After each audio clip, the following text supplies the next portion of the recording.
Arya, corona का खतरा अभी टला नहीं है। बार बार हर बार हम आपसे ये अपील कर रहे हैं कि मास्क जरूर पहने। हमने एक मुहिम भी शुरू की है, #मास्क पहनो इंडिया, और इसके माध्यम से हम आपसे ये अपील कर रहे हैं कि अनलॉक की प्रक्रिया अब चरणों के हिसाब से अलग अलग राज्यों में शुरू हो रही है।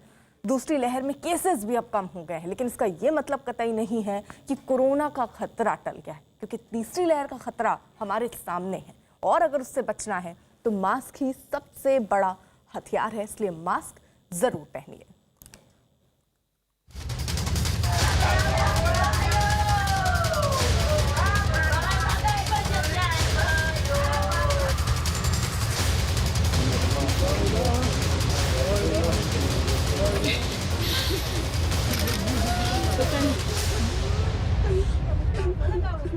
और सबसे पहले बात जम्मू कश्मीर की। जम्मू कश्मीर से बड़ी खबर आ रही है। पुलवामा में आतंकियों ने जम्मू कश्मीर पुलिस के एसपीओ फयाज अहमद के घर में घुसकर अंधाधुंध फायरिंग की है, जिसमें एसपीओ फयाज अहमद शहीद हो गए।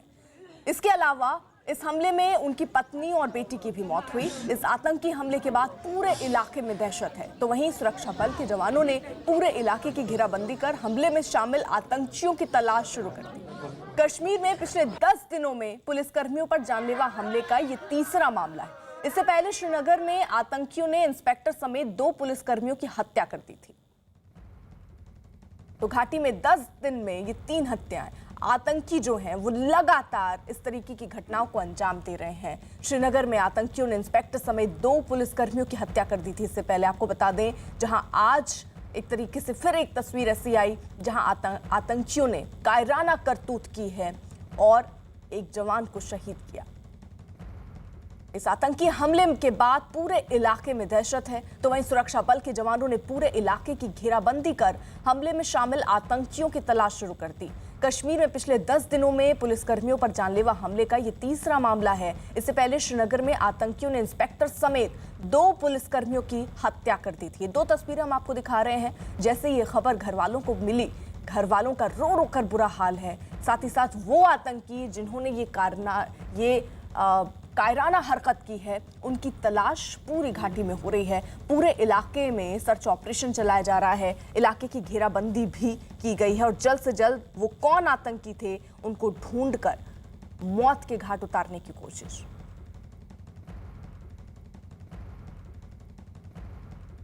दो सहयोगी इस वक्त हमारे साथ हैं। रिफत अब्दुल्ला श्रीनगर से हमारे साथ हैं और अमित पांडे दिल्ली से हमारे सहयोगी इस वक्त मौजूद हैं। रिफत का जल्दी से पहले रुक कर लेते हैं। रिफत, किस तरीके से आतंकी ने इस घटना को अंजाम दिया और कितने आतंकी बताए जा रहे हैं? देखिए अर्पिता, ये के करीब जो है ये हम पहले ये जो फयाज अहमद जो एसपीओ थे और उनको पहले की गई कॉल किया फयाज आके और उसने खिड़की खोली है और उसके बाद पता चला कि 2 गनमैन वहां पे थे। उन्होंने फायरिंग इससे इसकी बेटी और बीवी भी आगे आई और बाद में को भी गोलियां लगी। हो सकता है उन्होंने से रजिस्ट किया होता या शोर मचाया होता, इसको बचाने की कोशिश होती, लेकिन जब अंधाधुंध गनमैन ने फायरिंग की उसके बाद जो है तीनों जख्मी हो गए।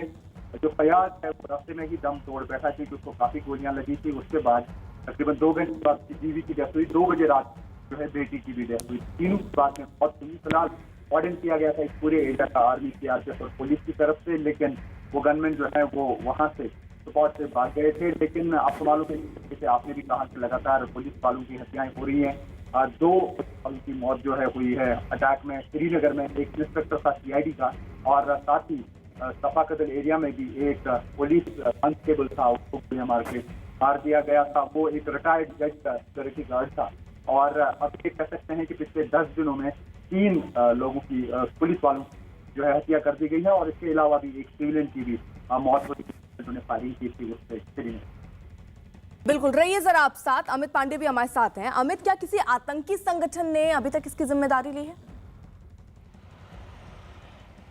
देखिए, इस घटना में भी एक बार फिर टीआरएफ का नाम है वो सामने आ रहा है और टीआरएफ ही वही संगठन है जिसने पिछले 10 दिनों में 2 और पुलिस वालों के ऊपर जो घटना हुई थी उसमें उसका नाम सामने आया है। पर पिता, ये सवाल उठता है कि क्यों ये आतंकी घटनाएं हो रही हैं? अगर 1.5-2 साल पहले क्या हम दौर याद करें तो तब भी एसपीओ उस पर ये प्रोटेक्शन ऑफिसर्स के ऊपर हमले हुए थे, उनकी हत्या का दौर शुरू हुआ था। ये तब था जब धारा 370 हटाए जाने से ठीक पहले का वक्त था और ऑपरेशन ऑल आउट 1 अपने अंतिम चरण में था। अब धारा 370 हट गई है, ऑपरेशन ऑल आउट 2 उसको अच्छी सफलता यहाँ पर मिल रही है। तो किस तरीके से आतंकी घाटी में अपनी प्रेजेंस दिखाएं, कैसे वो अपने आप को नोटिस कराएं, इसलिए इन घटनाओं को अंजाम दिया जा रहा है। और खासकर चुना जा रहा है जम्मू कश्मीर पुलिस में कार्यरत ये लोग जो कि दिन रात अपनी ड्यूटी में रहते हैं, दिन रात घाटी में कानून व्यवस्था कायम करने का काम करते हैं। तो इनको निशाना बनाकर आतंकी ये संदेश देना चाहते हैं, आतंकी अपनी प्रेजेंस दर्ज कराना चाहते हैं।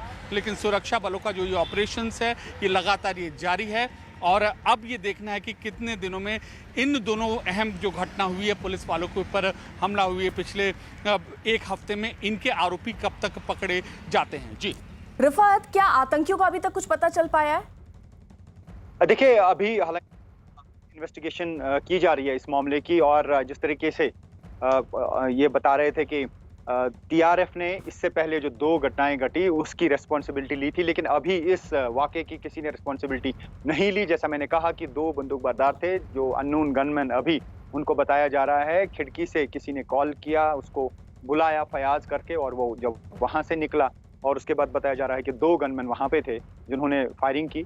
और अभी इस मामले की तहकीकात की जा रही है। अभी आला पुलिस अधिकारी उनके घर पे जाएंगे क्योंकि अभी काफ़ी भीड़ है, अभी मातम है वहाँ पे, इर्द गिर्द लोग भी हैं। थोड़ा सा जब कम हो जाएगी भीड़ तो उसके बाद ही शायद पुलिस के आला ऑफिसर्स आईजी वगैरह जाएंगे और वहाँ मामले को जांच करेंगे और तब तक कंसर्न जो एसपी और एसएसपी होंगे या जो अभी मुकर्रर किए जाएंगे इन्वेस्टिगेटिंग ऑफिसर, वो शायद डिटेल्स कलेक्ट कर रहे होंगे और उसके बाद ही पुलिस जो है अपना प्रेस नोट जारी करके बाकी डिटेल्स बता देगी। लेकिन अभी किसी संगठन ने इसकी रिस्पॉन्सिबिलिटी कबूल नहीं की है। ठीक है, अमित भी हमारे साथ हैं। अमित, इस तरीके की तमाम घटनाएं हम देख रहे हैं, आतंकी बौखलाहट में कर रहे हैं, कायराना हरकत कर रहे हैं। गृह मंत्रालय की तरफ से कैसे दिशा निर्देश दिए गए हैं, कैसे इन आतंकियों से आगे निपटना है और इस तरीके की जो हरकतें हैं उस पर लगाम लगानी? देखिए, यहाँ पर केंद्र सरकार का जो रुख है बिल्कुल साफ है। आतंकियों के खिलाफ जो ये कार्रवाई है वो लगातार जारी रहेगी और इसी वजह से रणनीति के तहत घाटी के जो संवेदनशील जिले हैं उनमें सुरक्षा बलों की तैनाती की गई है, संयुक्त रूप से तैनाती की गई है। सीआरपीएफ और जम्मू कश्मीर पुलिस और इसके अलावा सेना की जो तैनाती है अलग अलग प्लानिंग स्टेज पर की गई है। और इसका असर भी अर्पिता देखा गया है कि पहले दक्षिण कश्मीर में आतंकी घटनाएं होती थी और अब जो है वहाँ पर उन घटनाओं की जो फ्रीक्वेंसी है, इंटेंसिटी है, वो थोड़ा कम हो गई है। अब आतंकी अपने ऊपर शिकंजा कसता देख श्रीनगर और उत्तर कश्मीर की ओर यहाँ पर बढ़ रहे हैं और ये घटनाएं उसी रणनीति का यहाँ पर नतीजा है। और साथ ही साथ गृह मंत्रालय केंद्र सरकार का एक और जो है प्रायोरिटी है, साफ तौर पर आतंक के खिलाफ कार्रवाई जारी रहेगी। दूसरी ओर जो घाटी है, घाटी में विकास कार्य लगातार यहाँ पर जारी रहेंगे और लोगों से जुड़ी समस्याओं को लगातार दूर करने की कोशिश की जाएगी।